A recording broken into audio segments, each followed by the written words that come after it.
नमस्कार मित्रांनो, जय शिवराय, जय सह्याद्री. स्वागत आहे तुमचं आपल्या व्लॉग मध्ये. तर आजचा व्लॉग खूप स्पेशल राहणार आहे, कारण मी आज जाणार आहे लाल महलला. तर आता मी लाल महलला आलो आहे आणि लाल महलच्या एंट्री गेटवर छत्रपती शिवाजी महाराजांची राजमुद्रा आणि लाल महल नाव लावलं आहे.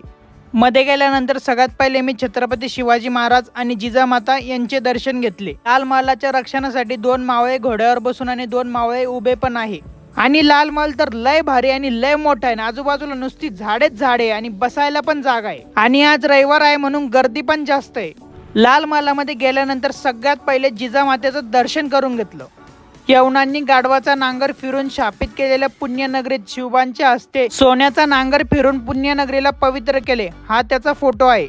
वयाच्या 16व्या वर्षी रायरेश्वराच्या मंदिरात 12 मावळ्यांच्या साथीने छत्रपती शिवाजी महाराजांनी स्वराज्याची शपथ घेतली. हा त्याचा फोटो आहे. वयाच्या 16व्या वर्षी छत्रपती शिवाजी महाराजांनी तोरणा किल्ला जिंकून स्वराज्याचे तोरण बांधले. हा त्याचा फोटो आहे. स्त्रीवर अत्याचार करणारा राजाच्या पाटलाला छत्रपती शिवाजी महाराजांनी कठोर शिक्षा देऊन स्वराज्याचा पहिला निवाडा केला. हा त्याचा फोटो आहे. लाल महालात जाऊन छत्रपती शिवाजी महाराजांनी शाहिस्त खानाची 3 बोटे छाटली. हा त्याचा फोटो आहे. आणि मी बाहेर येऊन बघतो तर काय गर्दी पहिल्यापेक्षा जास्त वाढली. मग काय कसं बसं तिथनं बाहेर निघलो आणि मी ब्लॉग शूट करतोय तर हा पोज देऊन म्हणतोय तू खिच मेरी फोटो.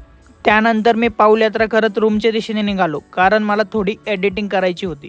खाली पेरूवाला आला होता तर मी खाली गेलो आणि पेरू घेऊन आलो. पेरू खायला तर लय भारी आहे. मी पेरू खातो तोपर्यंत तुम्ही व्लॉग कंटिन्यू करा. आणि दिवाळीसाठी बनवलेला किल्ला आणखीन पण जसाच्या तसा आहे.